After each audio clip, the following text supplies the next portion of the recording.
Hello, welcome to Virtual Parent Orientation.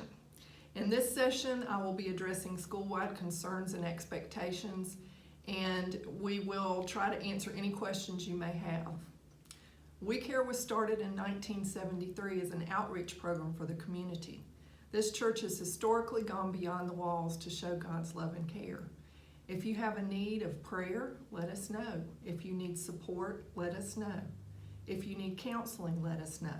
And please know that if there's something going on at home that is causing a stressful situation, your children will pick up on it, and we need to know if they're going to have an off day. We are a center-based, play-based preschool. In each of the older children's classrooms, you will see much of the same thing: art, blocks, reading, sensory. However, just as God made us all different, so too are teachers, and they each bring their own teaching styles and personalities to the classroom. Unfortunately, parents and caregivers will not be allowed in the building when the school starts this year. We understand that this can be extremely traumatic for many children and parents, particularly since most families have been with just each other for many months. First days are historically hard, as some children are experiencing separation for the first time. We will work with you and will not let your child get too upset before we call you. Understand that this can be a process. It may take many days or weeks. In order to help us know you and your child better and help them with this transition, we're asking that you and your child work together to do an Who Am I board. Your child's teacher will explain more about this in your Meet the Teacher session. We ask that you have this ready on your child's first day. We will be doing daily temperature checks, and we ask that before you leave home to please remember that your child may not come to school if, number one, they are diagnosed with COVID since they were last at school. Number two, they have had fever, chills, shortness of breath, difficulty breathing, cough, loss of taste or smell, have been in close contact with a person with undiagnosed or diagnosed symptoms of COVID in the last 14 days. And number four, had a healthcare provider, health department staff, or preschool staff advise them to quarantine. I'm going to stop here before I go into specifics about what we're doing on a daily basis. Our line of defense is only as strong as we, the staff, and you, the parents, make it. I'm going to tell you what I told the staff. We have so enjoyed the freedoms that the summer brought. No masks, hugging friends and family, going out, and just being back to normal. But the Delta variant is very real. And unless we take our health and our family's health very seriously, we will have to deal with it, and deal with it we will. I have told a few of you that Miss Kenny is the COVID whisperer. Well, she is.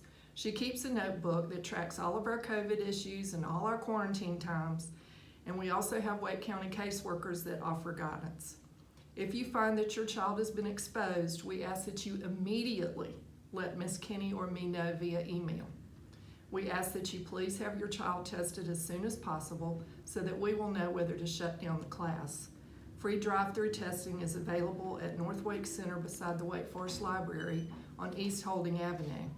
The hours are posted on the Town of Wake Forest website. Classes will stay in a bubble. What does that mean in preschool?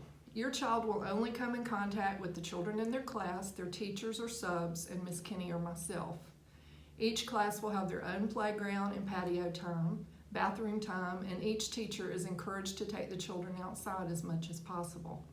Sanitizing and cleaning of toys and surfaces will be done at the beginning and end of each day, along with custodial class cleaning the classrooms and bathrooms each day. Teachers will be masked while inside.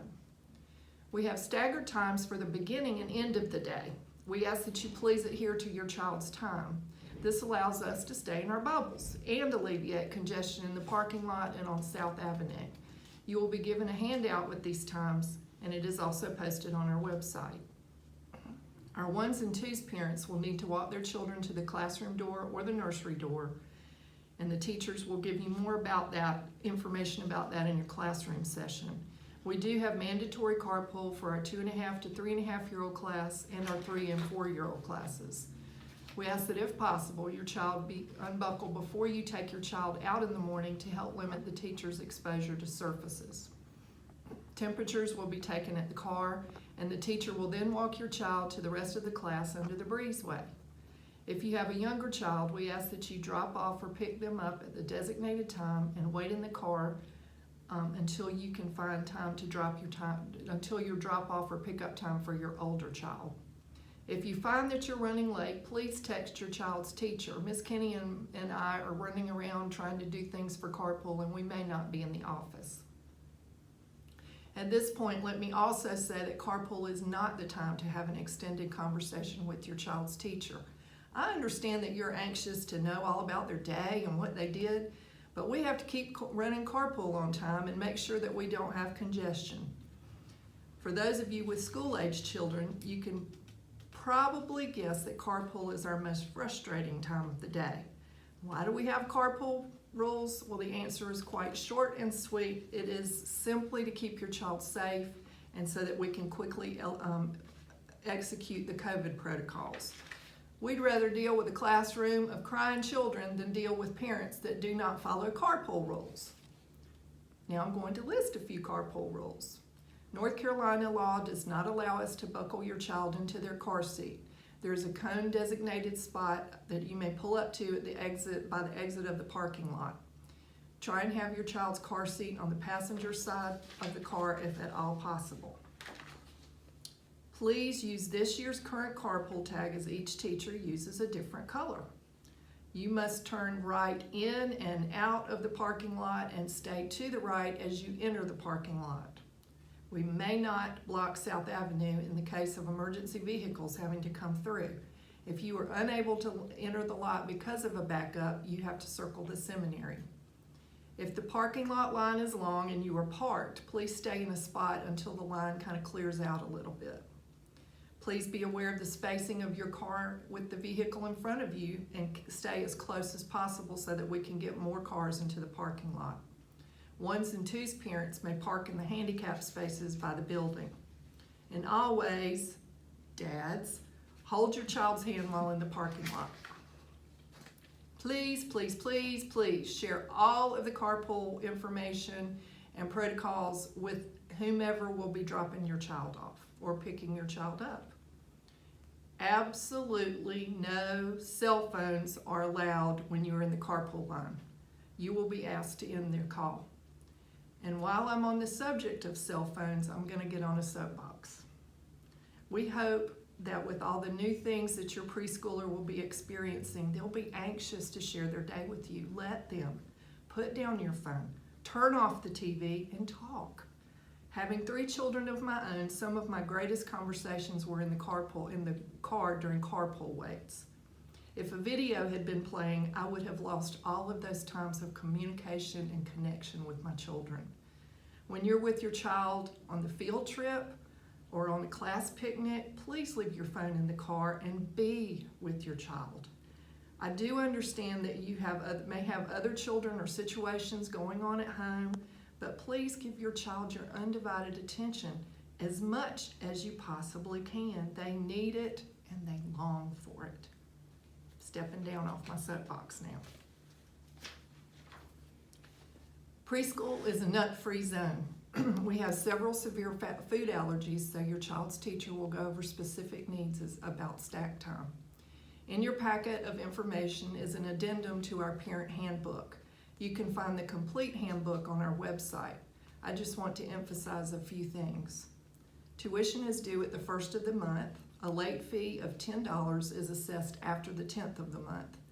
The monkey box will be out on the breezeway and the children can feed the monkey. The only food that the monkey takes is cash or checks. This helps us keep our tuition lower because we don't have to pay the fees associated with cards. We must have a current medical and immunization form on file. We cannot use the one your child had last year. Please supply this by the end of the first week of school.